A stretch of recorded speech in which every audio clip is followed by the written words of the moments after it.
Delhi station की ठंडी सुबह थी। प्लेटफॉर्म पर भीड़ का शोर था, भागती जिंदगी थी और सीटी बजाती ट्रेन थी। इसी भीड़ में एक करोड़पति कारोबारी विक्रम सिंह था। दौलत, शोहरत, सब कुछ था उसके पास, पर दिल खाली था। ट्रेन चली। विक्रम खिड़की से बाहर देख रहा था। तभी कानों में एक आवाज गूंजी, गरम गरम चने ले लो। विक्रम ने नजर उठाई और उसका दिल दहल गया। वो कोई और नहीं, उसकी तलाकशुदा पत्नी प्रिया थी। कभी उसकी रानी और आज यात्रियों के बीच चने बेचती हुई। उसकी आंखों से आंसू छलक पड़े। क्या टूटा रिश्ता फिर से जुड़ पाएगा, या किस्मत ने हमेशा के लिए उन्हें जुदा कर दिया है? दोस्तों, ये दिल को तार तार कर देने वाली कहानी है। बड़ी ही दुख भरी कहानी है। एक बार थोड़ा सा समय निकालकर कहानी को अवश्य सुनिए, क्योंकि कहीं ऐसा आपके साथ भी भविष्य में न हो जाए। दोस्तों, ये कहानी आप सुनेंगे तो कहेंगे कि हकीकत में ऐसा नहीं होना चाहिए था। दोस्तों, पूरी सच्चाई जानने के लिए इस कहानी को अंत तक जरूर सुनिए।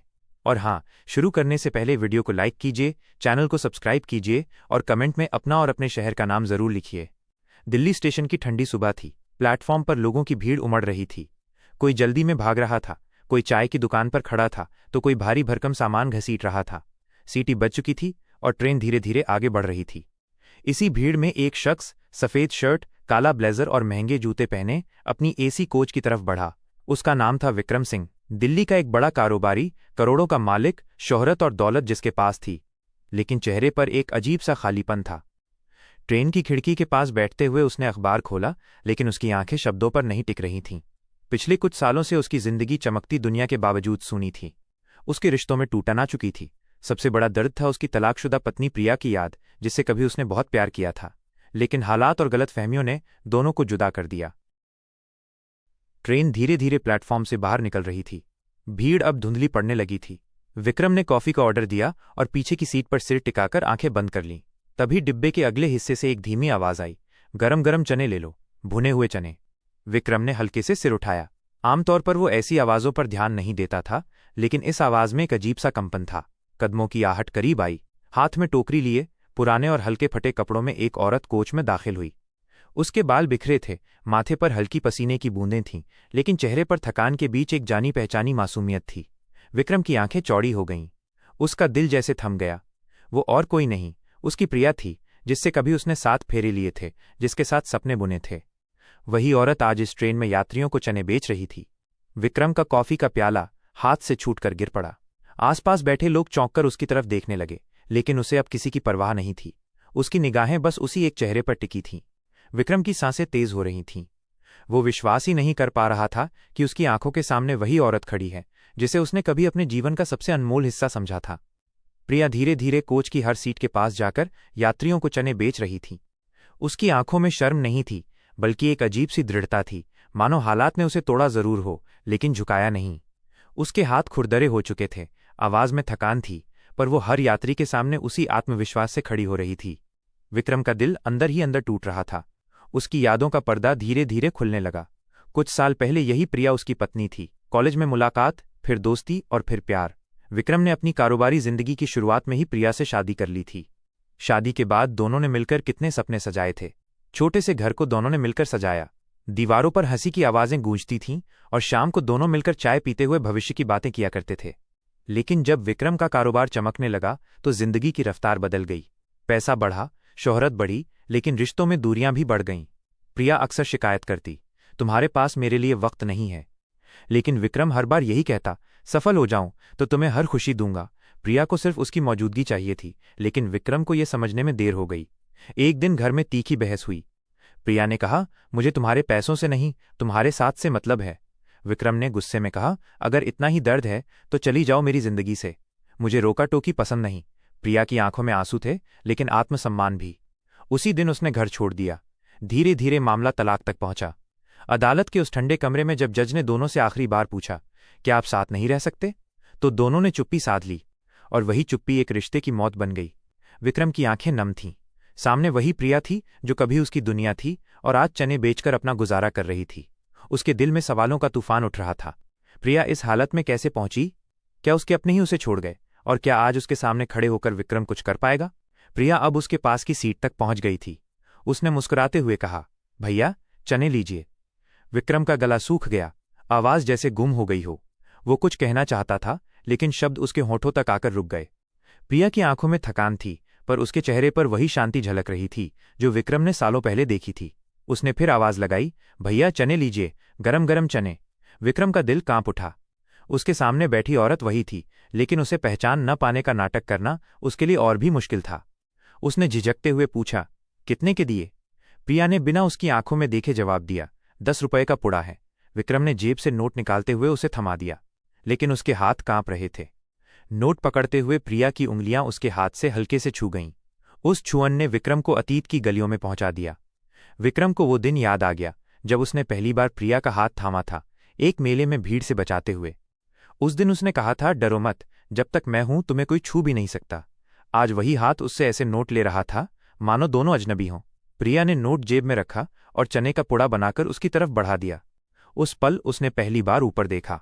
उसकी आंखें विक्रम की आंखों से मिली। वो पल जैसे ठहर गया। प्रिया की आंखों में एक क्षण के लिए हैरानी झलकी, लेकिन उसने खुद को संभाल लिया। होंठों पर एक हल्की सी मुस्कान लाई और बस इतना कहा, धन्यवाद भैया। भैया, ये शब्द विक्रम के दिल को चीर गया। कभी वो उसे विक्रम जी सुनिए और आप कहती थी, आज वही औरत उसे भैया कह रही थी। विक्रम की आंखों में आंसू भर आए। उसने पुड़ा हाथ में लिया, लेकिन निगलने की ताकत उसमें नहीं थी। वो सोच रहा था, क्या हालात इंसान को इतना बदल सकते हैं कि पहचानना मुश्किल हो जाए? क्या उसकी गलती इतनी बड़ी थी कि आज प्रिया को इस हालत में जीना पड़ रहा है? ट्रेन की खिड़की से बाहर खेत, पेड़ और गांव तेजी से गुजर रहे थे, लेकिन विक्रम की नजरें सिर्फ प्रिया पर टिकी थीं। पीछे बैठी दो औरतें आपस में बात कर रही थीं। अरे, ये औरत रोज इसी ट्रेन में आती है, कभी चने बेचती है, कभी मूंगफली, कहती है, और कोई सहारा नहीं। विक्रम के कान जैसे खड़े हो गए। मतलब प्रिया अब अकेली थी। विक्रम ने हिम्मत जुटाकर धीरे से कहा, प्रिया। प्रिया के कदम अचानक रुक गए। उसका दिल धड़क उठा। उसने पीछे मुड़कर देखा। उसकी आंखों में हैरानी थी। आप? उसने फुसफुसाते हुए कहा। उसकी आंखों में अनगिनत सवाल थे और विक्रम की आंखों में पछतावे का सैलाब। ट्रेन की आवाज उस पल दोनों के बीच सन्नाटे जैसी लग रही थी। प्रिया के होंठ कांप रहे थे, लेकिन वो खुद को संभालने की कोशिश कर रही थी। चारों तरफ बैठे लोग कभी उनकी ओर देख रहे थे, कभी अपनी बातों में लग जा रहे थे, लेकिन उनके लिए दुनिया जैसे रुक गई थी। विक्रम धीरे से बोला, प्रिया, सच में तुम हो? प्रिया ने निगाहें झुका लीं। जी, मैं ही हूं। लेकिन अब ये सवाल बेकार है विक्रम, क्योंकि अब मैं सिर्फ एक चने बेचने वाली औरत हूं। उसकी आवाज में तंज नहीं, बल्कि टूटी हुई सच्चाई थी। विक्रम के गले में जैसे कोई गांठ अटक गई। ये हाल, ये सब कैसे? प्रिया ने हल्की मुस्कान लाई, लेकिन वो मुस्कान आंखों तक नहीं पहुंची। तलाक के बाद बहुत कोशिश की, कुछ दिन मायके में रही, लेकिन माँ बाप का गुजर जाना सब बदल गया। रिश्तेदारों ने मुंह फेर लिया। नौकरी की तलाश की, लेकिन अनुभव और पढ़ाई कम थी। गुजारा करने के लिए जो मिला वही किया, और अब यही जिंदगी है। विक्रम की आंखें भर आईं। वो सोच भी नहीं सकता था कि उसकी कभी की रानी आज यात्रियों के बीच भुने चने बेच रही होगी। अचानक उसकी आंखों में वो दिन कौंध गया जब उसने शादी के वक्त प्रिया से वादा किया था, तुम्हें कभी तकलीफ नहीं दूंगा। लेकिन किस्मत और उसका गुस्सा दोनों ने मिलकर वो वादा तोड़ दिया। आज वही औरत उसकी आंखों के सामने अपने टूटे सपनों के साथ खड़ी थी। प्रिया ने धीरे से पुड़ा उसकी सीट पर रखा और कहा, आप मत सोचिए विक्रम, जिंदगी अब मेरे लिए कठिन जरूर है, लेकिन मैंने जीना सीख लिया है। हर सुबह ट्रेन पकड़ना, चने बेचना, यही मेरी दुनिया है, और मैं अब किसी पर बोझ नहीं हूं। उसकी आवाज दृढ़ थी, लेकिन भीतर का दर्द साफ झलक रहा था। विक्रम ने फौरन कहा, नहीं प्रिया, तुम बोझ कभी नहीं थी। गलती मेरी थी, मैंने तुम्हें समझाई नहीं। प्रिया की आंखों में आंसू आ गए, लेकिन उसने उन्हें पोंछ लिया। अब रोने का वक्त नहीं विक्रम, अब तो मैं आंसुओं से परे हूं। कोच में बैठे लोग धीरे धीरे इस संवाद को नोटिस करने लगे थे। कुछ लोग हैरानी से दोनों को देख रहे थे। किसी को इस कहानी का सिरा समझ नहीं आ रहा था, पर माहौल अचानक भारी हो गया था। विक्रम का मन कह रहा था कि प्रिया को अपने पास बैठा ले, उससे बातें करे, माफी मांगे, उसे फिर से अपनी जिंदगी में शामिल कर ले। लेकिन वही दूसरा मन डर रहा था। क्या प्रिया अब उसे स्वीकार करेगी? क्या बीते घाव भर पाएंगे? विक्रम ने धीरे से सीट की बगल वाली जगह थपथपाई। बैठो प्रिया, एक बार बात कर लें। प्रिया कुछ पल चुप रही, फिर उसने टोकरी जमीन पर रखी और धीरे से उसके सामने बैठ गई। उसकी आंखों में सन्नाटा था, लेकिन उस सन्नाटे में हजारों अधूरी बातें छिपी थीं। प्रिया अब विक्रम के सामने बैठी थी। ट्रेन पटरी पर झटके के साथ दौड़ रही थी। खिड़की से आती हवा उनके बीच बिखरे सन्नाटे को और गहरा कर रही थी। दोनों की आंखें एक दूसरे से मिली, पर शब्द जैसे गले में फंसे हुए थे। विक्रम ने हिम्मत जुटाई और धीमी आवाज में बोला, प्रिया, तुम जानती हो, मैं तुम्हें कभी भूल नहीं पाया। प्रिया ने उसकी तरफ देखा। उसकी आंखों में दर्द की लकीरें खिंची हुई थीं। अगर ऐसा होता विक्रम, तो शायद आज मैं इस हाल में न होती। तलाक सिर्फ कागज पर नहीं हुआ था, तलाक तो हमारे दिलों में भी हो गया था। विक्रम की आंखों में अतीत तैरने लगा। उसने कहा, हाँ, मैं मानता हूं, मैंने गलती की। कामयाबी के पीछे भागते भागते मैंने तुम्हें खो दिया। तुम बार बार कहती थी कि मुझे तुम्हारा साथ चाहिए, लेकिन मैं सब समझने में देर कर गया, और जब समझा तब तक तुम जा चुकी थीं। प्रिया ने आह भरते हुए कहा, हाँ, मैं गई थी, क्योंकि उस वक्त मेरा आत्मसम्मान टूट रहा था। मैं चाहती थी कि तुम मुझे प्यार से रोक लो, लेकिन तुम्हारे शब्दों ने मुझे धकेल दिया और फिर सब खत्म हो गया। कुछ देर दोनों चुप रहे। ट्रेन की खिड़की से खेत, गांव, पेड़ पौधे पीछे भागते जा रहे थे। विक्रम ने हिम्मत कर फिर पूछा, पर तुम्हारी जिंदगी इस हाल तक कैसे पहुंच गई प्रिया? तुम नौकरी क्यों नहीं कर पाई? कोई सहारा क्यों नहीं मिला? प्रिया की आंखें भर आईं। उसने अपने आंसू दबाते हुए कहा, तलाक के बाद मैं कुछ समय मायके में रही, पर माँ बाप की मौत के बाद कोई सहारा नहीं बचा। रिश्तेदारों ने हाथ खींच लिया। एक बार नौकरी की कोशिश की, लेकिन योग्यता और पढ़ाई कम होने के कारण काम नहीं मिला। पेट पालने के लिए मजबूरी में यही रास्ता अपनाया। विक्रम ने सिर पकड़ लिया। उसे लगा मानो उसके अहंकार और गुस्से ने सिर्फ उनका रिश्ता नहीं तोड़ा, बल्कि प्रिया की पूरी दुनिया छीन ली। लेकिन प्रिया की आवाज अब भी दृढ़ थी। देखो विक्रम, तकलीफें आईं, पर मैंने हार नहीं मानी। मैं भले ही चने बेचती हूं, पर किसी के सामने हाथ नहीं फैलाती। मेहनत से कमाया हर कौर मुझे इज्जत देता है। विक्रम की आंखों से आंसू निकल पड़े। तुम अब भी वैसी ही हो, मजबूत और साफ दिल वाली। मैं सच कहता हूं प्रिया, आज मुझे खुद से नफरत हो रही है। तभी सामने की सीट पर बैठे एक बुजुर्ग यात्री ने दोनों की बातें सुन लीं। वे मुस्कुराते हुए बोले, बेटा, जिंदगी का सफर किसी ट्रेन की तरह है। लोग चढ़ते उतरते रहते हैं, लेकिन अगर सही समय पर सही स्टेशन पर उतरने का फैसला कर लो तो जिंदगी आसान हो सकती है। गलती सबसे होती है, पर सुधारने वाले ही इंसान कहलाते हैं। उनकी ये बात विक्रम के दिल में उतर गई। उसने तय कर लिया, अब चाहे जो हो जाए वो प्रिया को फिर से खोने नहीं देगा। विक्रम ने कांपते होठों से कहा, प्रिया, अगर मैं तुमसे कहूं कि एक बार फिर मेरी जिंदगी में लौट आओ तो क्या तुम आओगी? प्रिया की आंखों में आंसू चमक उठे। उसने चुपचाप खिड़की की ओर देखा। बाहर का आसमान धूप से चमक रहा था, जैसे उम्मीद का एक नया सवेरा जन्म ले रहा हो। प्रिया खिड़की के बाहर देख रही थी। धूप की किरणें उसके चेहरे पर पड़ रही थीं, लेकिन आंखों में छिपे आंसू चमक को छुपा नहीं पा रहे थे। ट्रेन लगातार दौड़ रही थी, पर विक्रम के लिए वक्त जैसे थम गया था। उसने धीरे से कहा, विक्रम, लौट आना इतना आसान नहीं है। तलाक ने सिर्फ हमें जुदा नहीं किया, बल्कि हमारे बीच भरोसे को भी तोड़ दिया, और टूटा हुआ भरोसा दोबारा जुड़ता नहीं। विक्रम ने तुरंत जवाब दिया, लेकिन प्रिया, अगर भरोसा टूटा है तो उसे जोड़ा भी जा सकता है। मैं अब समझ गया हूं कि जिंदगी का असली सुख पैसा, शोहरत नहीं, बल्कि अपना इंसान है, और मेरे लिए वो इंसान सिर्फ तुम हो। प्रिया ने कांपती आवाज में कहा, विक्रम, क्या तुम्हें याद है उस रात मैं कितनी देर तक तुम्हारे इंतजार में रोती रही थी? बस चाहती थी कि तुम मेरे पास आकर एक बार कह दो कि सब ठीक हो जाएगा, लेकिन तुमने गुस्से में कह दिया, चली जाओ मेरी जिंदगी से। वो शब्द आज भी मेरे कानों में गूंजते हैं। विक्रम ने सिर झुका लिया। आंसू उसके गालों पर बह निकले। और वही मेरी सबसे बड़ी गलती थी। आज अगर मैं चाहूं भी तो वो पल वापस नहीं ला सकता, लेकिन मैं पूरी जिंदगी तुम्हारी एक एक तकलीफ मिटाने में गुजार सकता हूं। प्रिया ने हल्की मुस्कान लाई, मगर उसमें दर्द था। तुम करोड़पति हो विक्रम, तुम्हारे पास सब कुछ है, और मैं एक चने बेचने वाली औरत। हमारी दुनिया अब बहुत अलग हो चुकी है। अगर मैं तुम्हारी जिंदगी में फिर से आई तो लोग ताने देंगे, कहेंगे करोड़पति ने रहम खाकर अपनी बीवी को उठा लिया। विक्रम ने दृढ़ स्वर में कहा, लोग क्या कहेंगे, इसकी चिंता मैंने बहुत की। अब बस ये सोचता हूं कि मैं क्या खो चुका हूं। और प्रिया, मैंने तुम्हें खो दिया था, लेकिन अब अगर तुम चाहो तो मैं सब भूलकर तुम्हें फिर से अपना लूंगा, लोग चाहे जो कहें। प्रिया ने अपनी चने की टोकरी उठाई और दोनों हाथों में पकड़कर कहा, यह टोकरी मेरी मजबूरी भी है और मेरी इज्जत भी। मैं इसे छोड़ नहीं सकती। विक्रम ने उसके हाथ पकड़ लिए। ये टोकरी तुम्हारी मेहनत की पहचान है, लेकिन मैं वादा करता हूं, अब तुम्हें अकेले बोझ नहीं उठाना पड़ेगा। मैं तुम्हारे साथ हूं। प्रिया की आंखों से आंसू छलक पड़े। इतने सालों में पहली बार किसी ने उसका बोझ बांटने की बात कही थी। ट्रेन अब एक छोटे स्टेशन पर रुक रही थी। प्लेटफॉर्म पर भीड़ थी।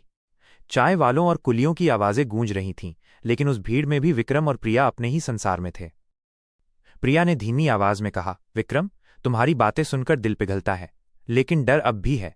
क्या तुम सच में मुझे वैसे ही अपनाओगे जैसे पहले, या कुछ दिनों बाद फिर से मैं तुम्हारी जिंदगी में बोझ बन जाऊंगी? विक्रम ने बिना झिझके उसका हाथ थाम लिया।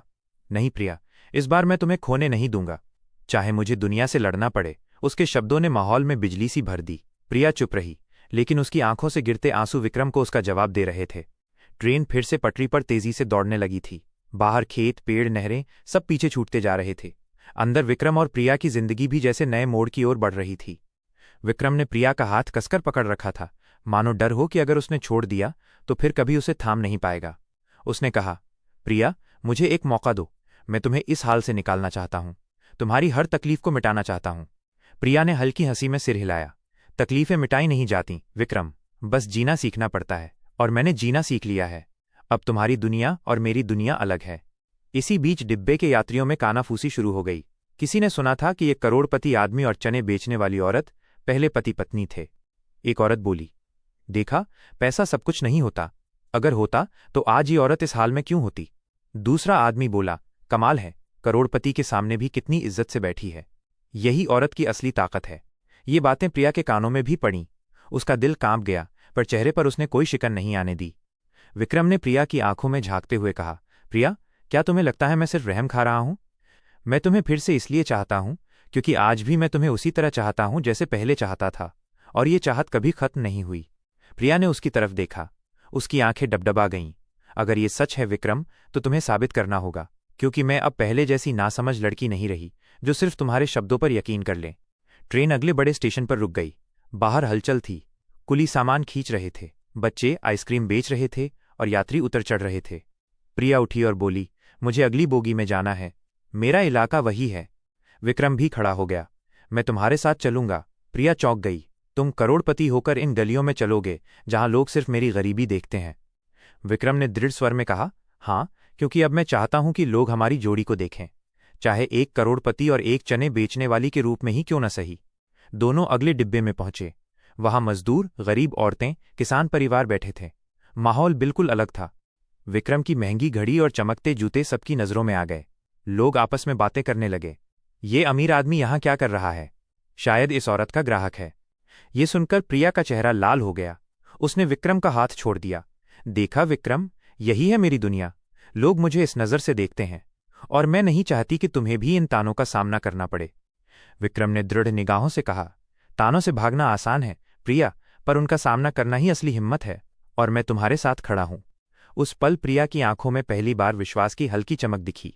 शायद उसका दिल मानने लगा था कि विक्रम की चाहत अब भी सच्ची है। गरीबों और मजदूरों से भरे डिब्बे में विक्रम और प्रिया अब आम यात्रियों की तरह बैठे थे। भीड़, पसीने और शोरगुल के बीच भी विक्रम की निगाहें सिर्फ प्रिया पर टिकी थीं। प्रिया को लग रहा था कि विक्रम इस माहौल में असहज हो जाएगा, पर उसकी आंखों में न डिस्कम्फर्ट था, न झिझक, बल्कि उसके चेहरे पर अपनापन था। पास बैठे एक बुजुर्ग ने विक्रम से पूछा, बेटा, आप जैसे लग्जरी लोग इस डिब्बे में कैसे? विक्रम मुस्कुराया और बोला, जहां अपना हो वहां कौन सा डिब्बा, कौन सी सीट मायने रखती है बाबा। प्रिया का दिल हल्का सा कांप गया। ये वही विक्रम था जिसने कभी उसके लिए समय तक नहीं निकाला, और आज कह रहा था कि उसके लिए जगह मायने नहीं रखती। प्रिया की आंखों में अनजाने आंसू आ गए। उसने खिड़की से बाहर देखते हुए कहा, कभी तुम इतने बदले हुए क्यों नहीं थे विक्रम? अगर होते तो शायद मेरी जिंदगी इस पटरी पर चने बेचते न गुजरती। विक्रम ने उसके आंसू देख लिए। क्योंकि मैं मूर्ख था प्रिया, मुझे तब सिर्फ पैसा दिखता था, और आज जिंदगी ने मुझे सिखा दिया है कि सबसे बड़ी दौलत वो है जो तुम्हारे पास बैठी है, और वो तुम हो। डिब्बे में सन्नाटा छा गया। लोग अब खुलकर सुनने लगे थे। कुछ मुस्कुरा रहे थे, कुछ की आंखों में करुणा थी। एक महिला बोली, बेटी, अगर पति अपनी गलतियों को मान ले और वापस बुलाए तो उसे माफ कर देना चाहिए, क्योंकि सबको दूसरा मौका नहीं मिलता। प्रिया ने सिर झुका लिया। उसका दिल मानना चाहता था, लेकिन सालों के जख्म उसे रोक रहे थे। उसने धीरे से कहा, विक्रम, मैं अब पहले जैसी मासूम नहीं रही। मैंने गरीबी देखी है, भूख देखी है। अगर कल को तुम्हारा दिल फिर बदल गया तो मैं बिखर जाऊंगी। इस बार शायद संभल ना पाऊं। विक्रम ने उसका हाथ पकड़कर कहा, मैं वादा करता हूं प्रिया, अब अगर टूटना है तो साथ टूटेंगे, अगर बनना है तो साथ बनेंगे, पर अकेले तुम्हें अब कभी नहीं छोड़ूंगा। प्रिया ने उसकी आंखों में देखा। उन आंखों में अब वो अहंकार नहीं था जो पहले हुआ करता था। वहां सिर्फ सच्चाई और पछतावा था। उसके होंठ कांप गए। उसने धीरे से कहा, विक्रम, अगर तुम सच में मुझे अपनाना चाहते हो तो मुझे अपनी बराबरी पर बैठाओ। मैं रहम की हकदार नहीं, इज्जत की हकदार हूं। विक्रम की आंखों में चमक आ गई। तुम्हारी इज्जत ही मेरी पहचान है प्रिया, और अब मैं पूरी दुनिया को बताऊंगा कि विक्रम सिंह की सबसे बड़ी ताकत उसकी पत्नी है, चाहे वो किसी भी हाल में क्यों न हो। भीड़ में बैठे लोग ताली बजाने लगे। प्रिया की आंखों से आंसू ढलक पड़े, पर इस बार उन आंसुओं में दर्द से ज्यादा राहत थी। डिब्बे में बैठे लोग अब विक्रम और प्रिया को ऐसे देख रहे थे जैसे किसी फिल्म का दृश्य सामने घट रहा हो। हर किसी की आंखों में सवाल थे, क्या ये दोनों फिर से एक हो पाएंगे? प्रिया के आंसुओं में अब एक अलग चमक थी। उसने विक्रम से धीरे से कहा, विक्रम, तुम्हारे शब्द अच्छे हैं, लेकिन मेरे लिए शब्द नहीं, कर्म मायने रखते हैं। मैंने अपने जीवन में इतना झूठ और धोखा देखा है कि अब भरोसा करना आसान नहीं। विक्रम ने उसकी ओर झुकते हुए कहा, तो मुझे अपने कर्म से साबित करने का मौका दो। आज से अभी से मैं इस ट्रेन से तुम्हारे साथ उतरूंगा, तुम्हारे घर चलूंगा, तुम्हारे दर्द को अपनी आंखों से देखूंगा, और अगर तुम्हें लगे कि मैं सच्चा हूं तभी फैसला करना। ये सुनकर प्रिया हतप्रभ रह गई। उसे विश्वास नहीं हो रहा था कि करोड़पति विक्रम, जिसके पास आलीशान घर, गाड़ियां, बिजनेस है, वही आदमी आज उससे कह रहा है कि मैं तुम्हारे घर चलूंगा। पास बैठे बुजुर्ग ने मुस्कुराकर कहा, बेटा, अगर आदमी सच में बदलना चाहे तो कोई ताकत उसे रोक नहीं सकती। औरत का दिल बहुत नाजुक होता है, मगर जब वो माफ कर दे तो फिर रिश्ता सोने से भी कीमती बन जाता है। ट्रेन अगले कस्बे में रुकी। प्लेटफॉर्म पर उतरते हुए विक्रम ने भीड़ की परवाह नहीं की। उसने प्रिया की टोकरी खुद अपने हाथ में उठा ली। प्रिया चौंक गई। विक्रम, ये क्या कर रहे हो? लोग क्या सोचेंगे? विक्रम मुस्कुराया। लोग सोचें कि करोड़पति ने अपनी बीवी का बोझ उठाया, मुझे गर्व होगा, शर्म नहीं। प्रिया के होंठ कांप गए, उसकी आंखें छलक उठीं। इतने सालों में पहली बार किसी ने उसके बोझ को अपना बोझ कहा था। प्लेटफॉर्म पर खड़े लोग ये नज़ारा देख हैरान थे। अरे देखो देखो, करोड़पति आदमी चने की टोकरी उठा रहा है। लगता है असली प्यार ऐसा ही होता है। लोगों की ये बातें सुनकर प्रिया का चेहरा झुक गया, लेकिन उसके दिल में कहीं न कहीं एक बोझ हल्का हो गया। घर की ओर बढ़ते हुए प्रिया ने विक्रम को रोका। विक्रम, ये रास्ता बहुत कठिन है। मेरी झोपड़ी है, टूटी दीवारें हैं, वहां ना ऐसी है, न सोफा, न वो आराम जो तुम्हें आदत है। अगर तुम सच में मेरे साथ हो तो इन सब में भी वही अपनापन दिखाना होगा। विक्रम ने बिना झिझक कहा, प्रिया, मेरे लिए तुम्हारी झोपड़ी ही महल है, क्योंकि वहां तुम हो, और तुम्हारे बिना तो मेरा आलीशान बंगला भी बस एक कब्र है। प्रिया अब कुछ कह न पाई। उसके दिल की दीवारें टूट रही थीं। उसके कदम धीमे हो गए और उसकी आंखों में पहली बार उम्मीद की लौ जगी। शाम का सूरज ढल रहा था। प्लेटफॉर्म से आगे बढ़ते हुए दोनों अब उस गली में पहुंच चुके थे जहां प्रिया का छोटा सा घर था। मिट्टी की दीवारें, टूटी छत, दरवाजे पर टंगा पुराना पर्दा, चारों तरफ गरीबी की साफ तस्वीर थी। विक्रम ने पहली बार उस घर को देखा। उसकी आंखें भर आईं। प्रिया, ये सब देखकर मुझे खुद पर शर्म आ रही है। अगर मैं तुम्हें समझ पाता तो आज ये हाल कभी ना होता। प्रिया ने हल्की मुस्कान दी। विक्रम, ये घर छोटा है, लेकिन इसमें मेरी मेहनत है। मैंने भूखे पेट काटे, ठंडी रातें काटी, पर किसी पर बोझ नहीं बनी। यही मेरा गर्व है। विक्रम अंदर गया। वहां एक पुरानी चारपाई थी। कोने में बर्तन रखे थे और दीवारों पर सिर्फ समय के निशान थे। वो चारपाई देखकर विक्रम को याद आया, कभी उन्होंने महंगे गद्दों पर एक साथ सपने बुने थे। आज वही पत्नी एक चारपाई पर सोने को मजबूर थी। उसकी आंखों से आंसू निकल पड़े। वो घुटनों के बल बैठ गया और बोला, प्रिया, मुझे माफ कर दो, ये मेरी गलती थी। मैंने तुम्हें अकेला छोड़कर सबसे बड़ी गलती की, लेकिन अब अगर तुम चाहो तो मैं अपनी पूरी जिंदगी तुम्हें लौटाने में गुजार दूंगा। प्रिया के भीतर ज्वालामुखी सा द्वंद्व था। दिल कह रहा था, विक्रम बदल चुका है, आंखों में अब प्यार है, अहंकार नहीं। लेकिन दिमाग कह रहा था, क्या वो फिर से वही गलती नहीं करेगा? उसने कांपती आवाज में पूछा, विक्रम, अगर कल को तुम्हारी करोड़ों की दौलत और शोहरत छीन जाए तो क्या तुम मुझे अभी वैसे ही चाहोगे? विक्रम ने बिना एक पल गंवाए जवाब दिया, प्रिया, दौलत और शोहरत ने मुझे तुमसे दूर किया था। अगर वो सब चला जाए तो शायद मुझे तुम और पास मिलोगी, और यही मेरी असली अमीरी होगी। ये सुनते ही प्रिया का दिल पिघल गया। उसके आंसू निकल पड़े। वो आगे बढ़ी और विक्रम के सीने से लग गई। विक्रम, मैंने बहुत सहा है, लेकिन अब मैं और नहीं सहना चाहती। अगर तुम सच में मेरे साथ हो तो मैं तुम्हारे साथ फिर से चलने को तैयार हूं। विक्रम ने उसे कसकर बाहों में भर लिया। उसकी आंखों से भी आंसू बह रहे थे। अब चाहे कैसी भी आंधियां आए, मैं तुम्हें कभी नहीं छोड़ूंगा। रात उस झोपड़ी में बीती, लेकिन प्रिया के लिए वो झोपड़ी अब किसी महल से कम नहीं थी। सुबह जब सूरज निकला तो मोहल्ले के लोग हैरानी से देख रहे थे कि करोड़पति विक्रम सिंह झोपड़ी से निकलकर मुस्कुरा रहा था, और उसके साथ उसकी पत्नी प्रिया थी। लोगों ने फुसफुसाते हुए कहा, सच्चा प्यार यही होता है जो दौलत शोहरत से ऊपर हो। विक्रम ने प्रिया का हाथ थामा और धीरे से कहा, अब हमारी जिंदगी का नया सफर शुरू हो रहा है। एक बार फिर साथ साथ। प्रिया ने आंखें बंद कर लीं और महसूस किया, वो रिश्ते की डोर जो सालों पहले टूट गई थी आज फिर से बुन चुकी थी। ट्रेन की तरह उनकी जिंदगी भी अब नई पटरी पर चढ़ चुकी थी, जहां गंतव्य था प्यार, भरोसा और साथ। धीरे धीरे शाम ढल रही थी। मिट्टी की दीवारों वाली उस छोटी सी झोपड़ी से जब विक्रम और प्रिया हाथों में हाथ डालकर बाहर निकले तो मोहल्ले के लोग हैरान रह गए। करोड़पति विक्रम सिंह और उसकी चने बेचने वाली पत्नी अब फिर से एक दूसरे के साथ थे। लोग फुसफुसा रहे थे, पैसा नहीं, असली दौलत तो प्यार और भरोसा है।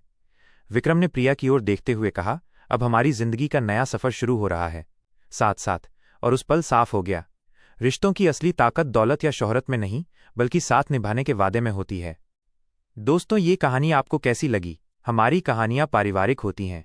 अगर कहानी आपको जरा भी पसंद आई हो तो हमारे चैनल को सब्सक्राइब कर लीजिए। आप लोग विक्रम और प्रिया के बारे में क्या विचार रखते हैं, हमें कमेंट करके जरूर बताएं। धन्यवाद। मिलते हैं एक और नई कहानी के साथ।